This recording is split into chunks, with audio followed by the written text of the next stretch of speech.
السلام عليكم ورحمة الله وبركاته. أسعد الله أوقاتكم وين ما كنتوا تكونوا. حياكم الله حبيباتي، كيفكم؟ إن شاء الله بخير. بتمنى أنكم تكونوا بصحة وعافية وهداة بال. طبعا إحنا هسه بلشنا في أكل الشتوي. إحنا عنا هون في بلدنا يعني في الأردن إحنا عنا الأكل الشتوي كله جميد. بلشنا بالفول مع الجميد الكركي. طبعا مش شرط هاي النوعية، هذا الموجود في السوبر ماركت عنا، وانا هذا يعني بتريح له برضه. اما بالنسبه لباقي الجميد ممتاز، استخدموا انتوا اللي بدكم اياه. بس في نوعين من الجميد نازلين لهم فتره بحطوا فيه سكر. بتمنى من الشركات اللي بيصنعوا جميد ما يضيفوا له سكر نهائيا، لانه حلو حلو بكل معنى الكلمه. والله يرزق الكل وكل جميدنا طيب وزكي. زي ما حكيت لكم، فول مع لبن، كيلو الا فول، لبن كركي جميد سائل، واللي ما عنده جميد عادي يحط لبن عادي ومعلقة نشا أو معلقة طحين، تخلطوه مع بعضه البعض وخلص ويمشي الحال. في عنا هون كمان ملح، ماجي بس معلقة واحدة. شايفين هذا هال، أنا هدول آخريتهم بتحطوا كدهم كمان مرتين، لأنه الهال زاكي كتير على الجميد. وهي هيك نشلنا الدجاج عشان بدنا نحط الفول. هسا هون هي أضفنا الفول إحنا هسا نخليه تيجي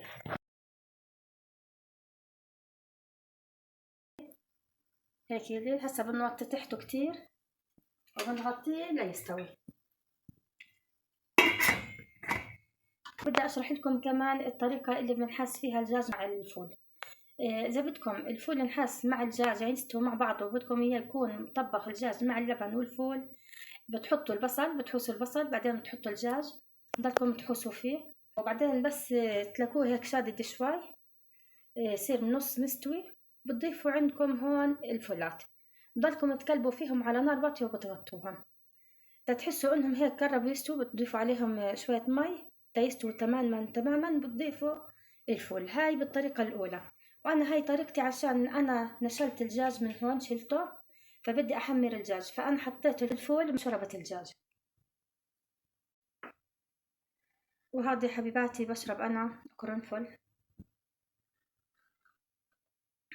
عشان الحساسية والأزمة، والله شافي كل الناس.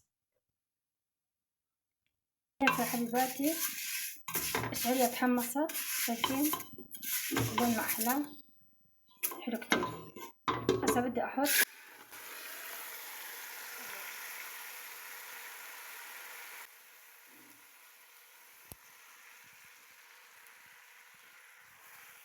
عليه مي مغلية. بسم الله الرحمن الرحيم. طبعا أنا بعرف العيار بالضبط، أنا عيني ما يتعرض هيك، بس بدي أقلبهم شوي عشان الشعرية اللي بأسفل الطنجرة يتوزع. بس هدول ملحات هيك بكفي.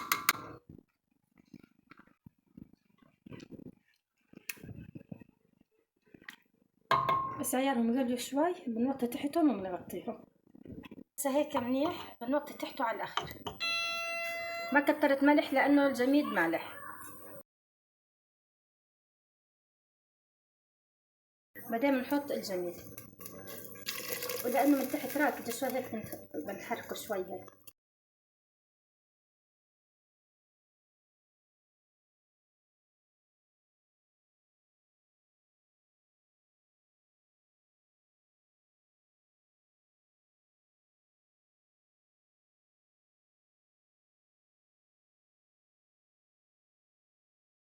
شايفين هيك بتكون السمكة.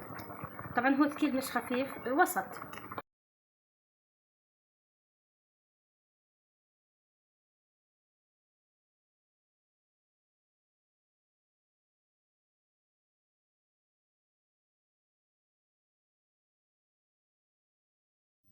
هيك حبيباتي خلص معنا الفول مع لبن، جهزناه بسم الله ما شاء الله.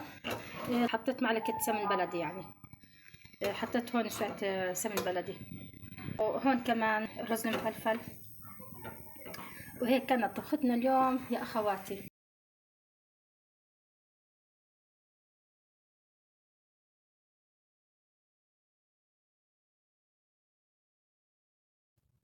أخواتي حبيباتي، هسه هون أنا بدي أعمل كيك، وهي بدي أحكي لكم المكونات إن شاء الله ينال إعجابكم. المكونات: 3 كاسات طحين، 3 بيضات، و3 باكنج باودر، و3 فانيلا، وكوب لبن، كوب سكر، 3/4 الكوب زيت، معلقة كبيرة طعام برش ليمون. في عنا هون كمان نص الفنجان الصغير عصير ليمون. وفي عنا جوز هند بدي اخذ منه معلقتين 3 بس. وفي عندي كمان زبيب بدي اخذ منه معلقتين 3. وبدي اطل من هاي الكاسة بس معلقة صغيرة من الكربونة، وتقريبا قدر معلقتين من الخل الابيض. هذا كله مكونات الكيك. ان شاء الله رح يطلع كيك مرتب ومتكتك وعلى الاصول، ورح تعتمدوها ان شاء الله. احنا هسه بدنا نخفق الزيت مع السكر. زيت القلي 3/4 الكاسة، واذا بدكم تحطوا زبدة نفس الاشي 3/4 الكاسة.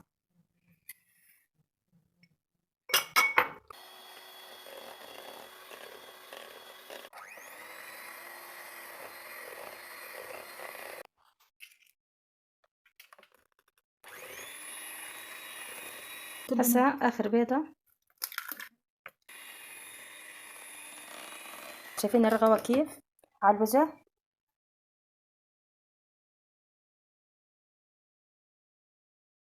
هسه بنحط 3 باكيتات فانيلا.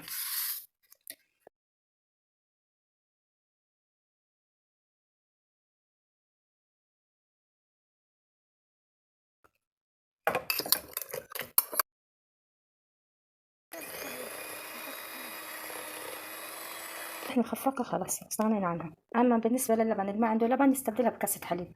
طحين بالتدريج. أنا قبل ما أضيف الطحين حطيت 3 باكيتات باكنج باودر على الطحين ودخلته مرتين، بعدين ضفت الطحين على الخليط. هاي حركة كتير مهمة. طبعا احنا هون رح نحتاج مي لأنه حطينا لبن مش حليب. هذا نضيف له شوية مي، لازم يكون شوي سائل.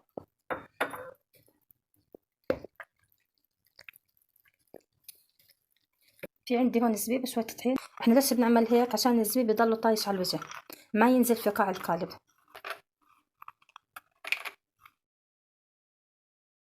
هون بنحط برش الليمون وبنقلب. في هون شوية خل، هاي هم زي ما انتم شايفين هون. هاي هيك معلقة كتير صغيرة من الكربونة. هيك هاي بفوروا هيك مع بعضهم، شايفين؟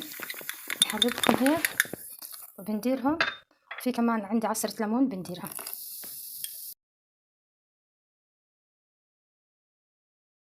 شايفات حبيباتي؟ هيك لازم يكون القوام زي هيك، لا أجمد ولا أخف. حطه بالفرن على درجة حرارة 180 على الرف الوسطاني لمدة 45 دقيقة إن شاء الله. لازم الفرن يا حبيباتي يكون حامي مش بارد. نسيت أحكي لكم يا حبيباتي إنه لازم تستخدموا طحين للحلويات. بسم الله ما شاء الله، الكيك هيك طلع معنا طري طري ورائع، راح يعجبكم. زاكي ورائع كتير، بسم الله ما شاء الله. والسلام عليكم ورحمة الله وبركاته، إن شاء الله ينال إعجابكم. مع السلامة أخواتي.